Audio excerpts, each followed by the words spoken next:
Hey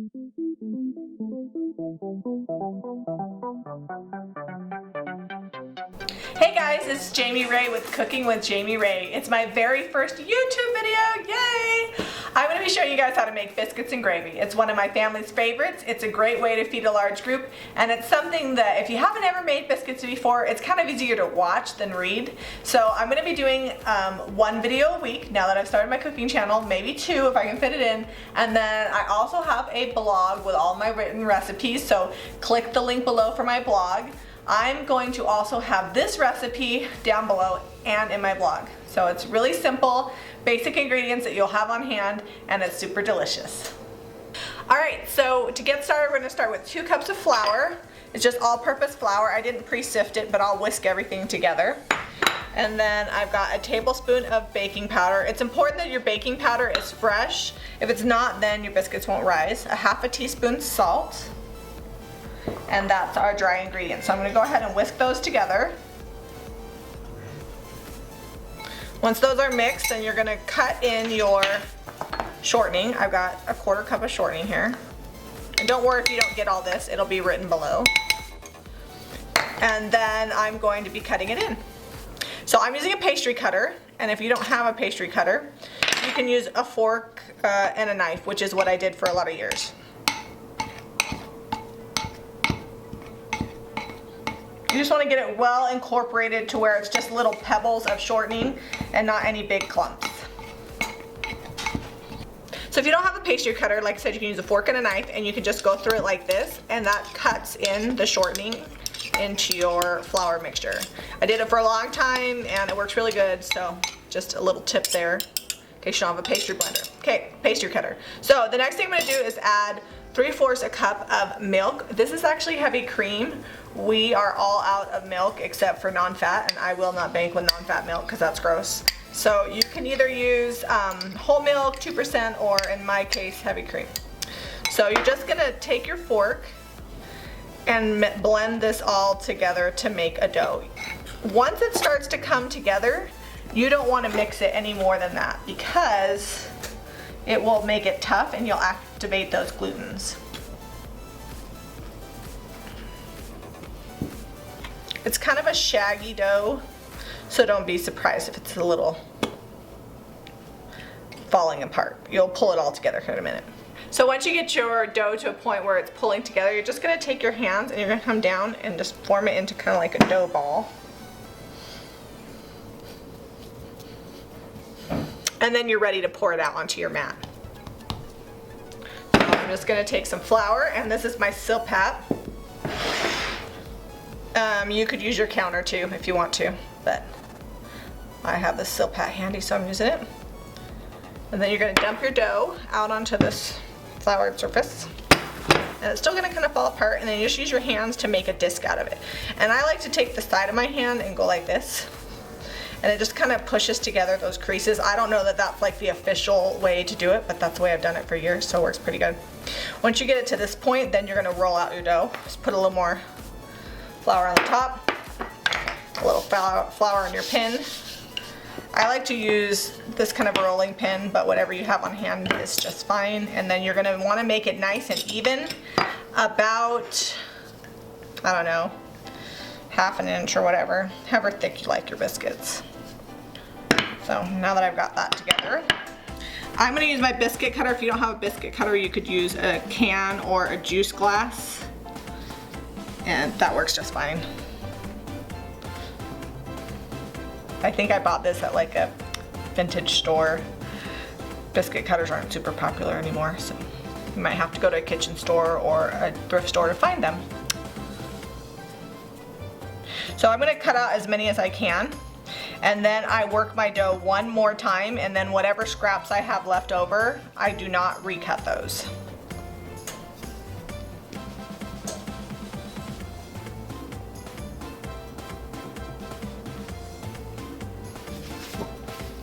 I'm just going to work these together here. Roll it out one more time.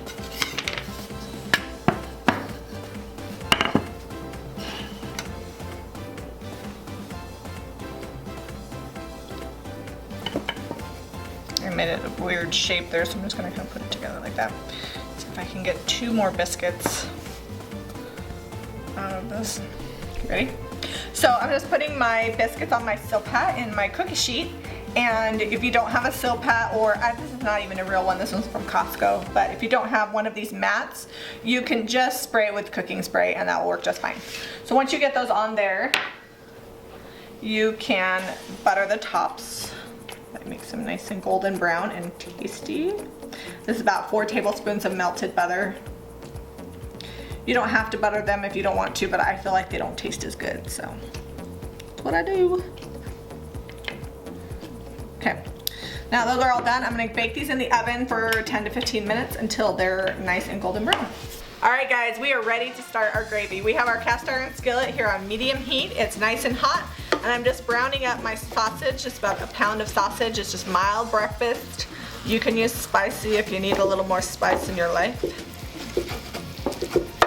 And I'm just gonna brown this all up, and then once that's done, we'll get started on the gravy part. Okay, so while our sausage is cooking, you want to gather your ingredients. We've got 2 cups of heavy cream, whole milk, and 2% milk will also work. This is just what I had on hand. 1/4 cup of flour, 4 tablespoons of butter, and then my secret gravy mix, which is 2 to 3 teaspoons of salt, a teaspoon of pepper, a dash of cayenne, and 1/2 teaspoon of smoked paprika. It makes it really yummy. And then I also like to keep at least about 1/3 or 1/2 cup of milk on hand in case my gravy gets a little thick and I need to thin it out. That's all you need to put in there. Okay, so our sausage is all cooked, and I'm going to take that out of my pan and get ready to make the gravy. If you have a big enough pan, you can slide it over to one side, doesn't really matter, but we're working with a small surface. Okay, so most of our sausage is out. There's a little bit left, that's totally fine. I got 4 tablespoons of butter here, and I'm gonna melt that, and we're gonna get started making our roux. So our butter's all melted. I'm gonna put in 1/4 cup of flour, and I'm gonna cook that and make like a paste with it. It's called making a roux, and this is gonna be the base of our gravy. It's gonna be what thickens it and makes it a nice gravy. So once it gets kind of cooked down a little and brown like that, we're gonna go ahead and add in our liquid. So we've got our 2 cups here of heavy cream. And then I'm going to add in all my seasoning. My little Jami Ray's special mix there. And then I'm just gonna keep whisking this until it comes to a boil. Once you're sure that you've got all of your clumps from your roux mixed together nice and even, then you're gonna wanna add back in your meat.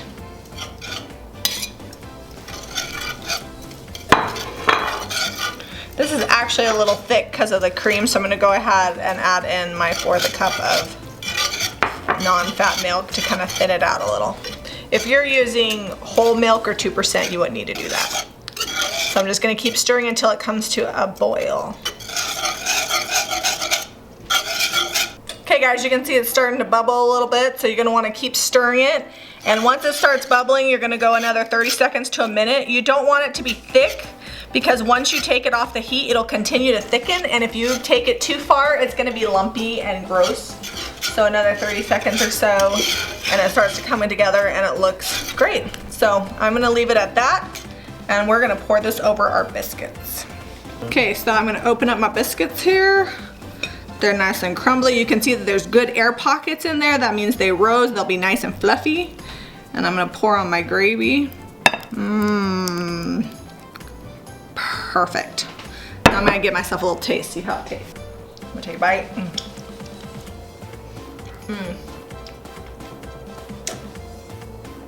Some good biscuits and gravy. I promise you, you will love this biscuits and gravy. And if you don't have a man, get yourself a man with this biscuits and gravy. All right, so be sure to give us a thumbs up, subscribe, and check out my blog for the written directions for this recipe. I hope it inspires you to make some biscuits and gravy.